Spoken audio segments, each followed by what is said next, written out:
At andito kami ngayon sa IKEA para bumili ng sofa. Ay, nakapili na nga pala tayo ng sofa. Siyempre, kuha lang naman tayo ng mga konting video lang naman.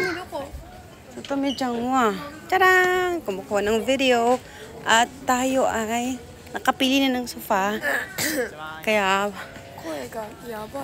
pupunta na tayo sa restaurant.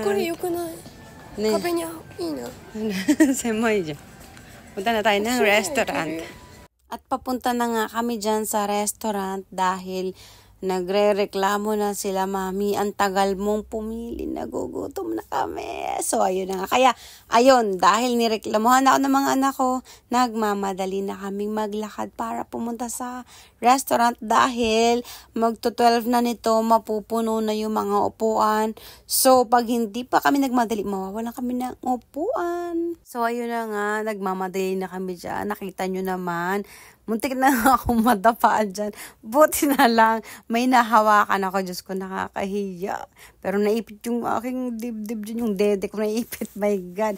So, ayun na nga, kakamadali lang naman yun. Pero okay lang yun, hindi naman natuloy. At ayan na, syempre ngumiti na lang ako para hindi ako mapahiya. So, ito na nga. Ano daw? So, ito na nga.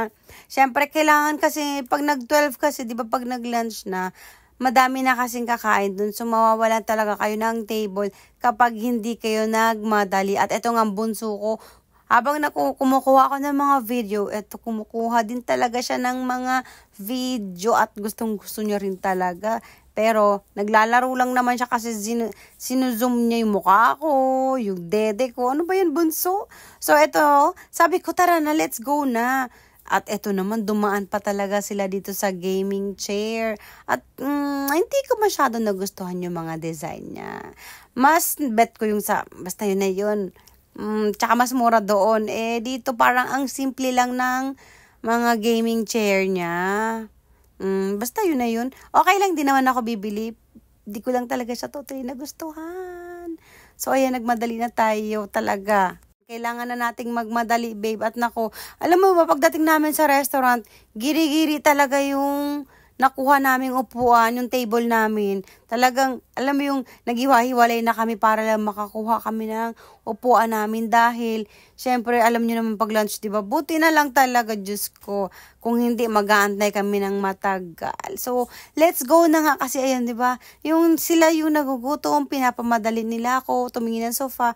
Sila naman pala yung pupunta kung saan-saan, diba? So, hindi rin kami nakapunta ng mabilisan dahil kung saan-saan pa sila pumunta. At na-traffic pa talaga sila. O, diba? Na-traffic. Hindi traffic sa EDSA, Charis. Na-traffic sila sa mga nagustuhan nila na kung ano-anong magagandang ilalagay daw sa kwarto. Sabi ko, no, Iranay. Pampapuno lang yan ang gamit sa bahay. I don't like talaga.